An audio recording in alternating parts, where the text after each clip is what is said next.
Sevilla won, West Ham nil, Janusz Michallik. Was that a fair reflection of the way this game went? I think in general, I mean, if you look at statistics, obviously Sevilla had the possession. You'd expect that, right? I mean, they had more chances, I guess. I mean, not so much on target, but I suppose, just in general. And in the first half, I thought it was fairly even. And if you think of that Vlasic chance, that diving header, my goodness, I mean, it was a great play because Declan Rice kind of heads it across, right, for him. He was wide open. Obviously, that's one that he's got to put away. He had another one there. Of course, a couple of chances for Munir as well, who just found out during the warm-ups that he's going to play because even Rakitic, of course, was injured in the last moment. And it turned out to be his night anyway because he scored a beautiful, beautiful goal off a set piece that you could tell, right, that they trained that because everyone was expecting a cross in the mix and kind of stayed out there and on a half volley. What a finish that was! But so I think Sevilla deserved it. I think West Ham played well enough to maybe get something out of it. I was thinking about a draw, but with 1-0, they'll go back home to London thinking, you know what, up for grabs here. You take Jared Bowen out of that West Ham team, and you've got a misfiring Mikel Antonio of late, and you're always going to struggle. But Antonio had that half chance from Vlasic's header that was saved, and you wondered if he would put it up. I think it was a good touch by the defender. They're still in it. Of course they are West Ham, but can they stop Sevilla from scoring in East London?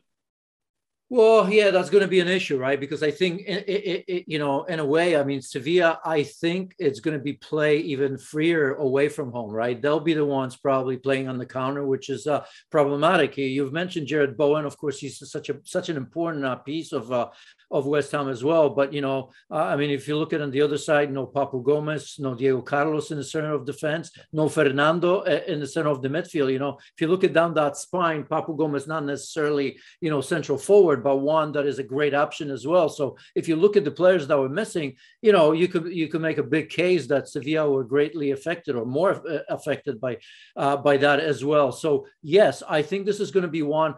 Look, I mean, there was a word used during the commentary that this is royalty, Sevilla, and they are. I mean, they've won this competition 6 times. You're talking, I mean, Sevilla is what Real Madrid is to Champions League. Let's face it. They've won it 3 times in a row. What was it, Mark? 13, 14, 15, 16. They won it as recently as the 2019 and 20 season. They love this competition. They understand how to play this competition. For West Ham, still obviously not the sort of experience that needed. And, for West Ham, the future is now. I mean, this is a road for them to Champions League because they seem to be giving away, it's not just yet, obviously just 3 points behind Arsenal, but Arsenal games in hand. So I think West Ham, as we know it, that cycle, in my opinion, is coming a little bit to an end. So, but still West Ham with everything to play for. And I think if you're in this situation, you take it. Do you think there's a disrespect for Sevilla outside of Spain because they're not Barcelona or Real Madrid, yet they've achieved a heck of a lot, especially in this competition?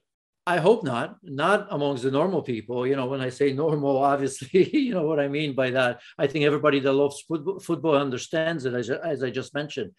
They've won this competition more than anyone. They're second in La Liga only to Real Madrid right now, above Barcelona and Atleti as well. Yes, I think they're 8 points behind Real Madrid. So I'm not sure if they're capable of recovering that. But I think they've shown under Lopetegui that they're a formidable force. And let's be honest, they've shown under any manager they've been under that there's a certain way of playing, the way they like to attack. They like to win games. They go for the trophies. They mean a lot to them because, to some big clubs and maybe some fan bases, Europa League is still second best. And okay, Champions League, obviously, is tops, but I still think to do what Sevilla have done over the last 10 years is incredible. So I hope they get the respect.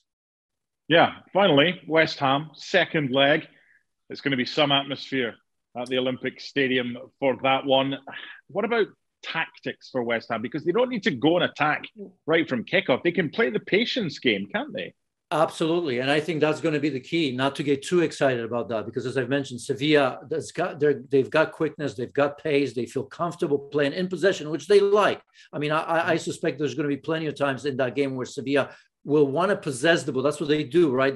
They overload you. They come into your half with 7, 8, sometimes nine players, and they possess the ball. But, you know, I think today we saw at times West Ham very capable of in possession, and they've had their chances. So I think Sevilla's got to be careful here. I mean, this is a different West Ham, and we have to give David Moyes a lot of credit, because this is not just a one-off, not just one season. We've seen that for past 3-4 seasons where this team has developed. You said if Mikel Antonio has a better game and Jared Bowen is available for that, you know, I'm assuming that he may be.